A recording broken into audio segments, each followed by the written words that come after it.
என்றால் இந்த தஞ்சாவூர் மாவட்டத்துல தான் மிகப்பெரிய அளவில் வேளாண்மை நடக்கும், பெருமையா பேசுறோம்.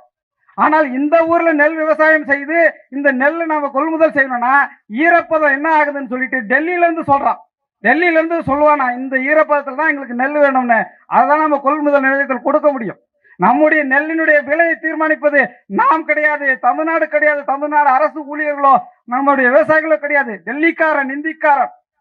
5000 ஆண்டுகளுக்கு முன்பு இரும்பை உருக்கிய இனம் என்று தமிழர்களை பெருமையாக பேசுகின்றோம்.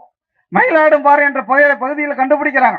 5000 ஆண்டுகளுக்கு முன்பே இரும்பை உருக்கி அருவாள் சுத்தி இதெல்லாம் செஞ்சிருக்கிறாங்க என்று தமிழ்நாடு அரசு அறிவித்தது.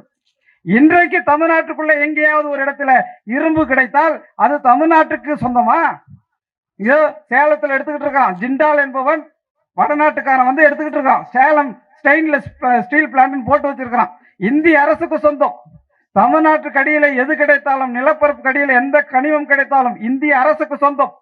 மேலூர் பக்கத்துல டங்ஸ்டன் என்ற ஒரு கனிமம் கிடைத்தது. அங்க இருந்த பகுதி முழுக்க அரிட்டாப்பட்டி போன்ற பகுதியெல்லாம் 3000 4000 ஆண்டுகளுக்கு முன்பு மனிதருடைய கல்வெட்டுகள், தமிழி கல்வெட்டுகள் கிடைத்த இடம். அதெல்லாம் அடிச்சு தூக்கு, அங்க இருக்கக்கூடிய டங்ஸ்டன் எங்களுக்கு வேணும்னு டெல்லியில இருந்த அதிகாரிகள் சொல்றாங்க.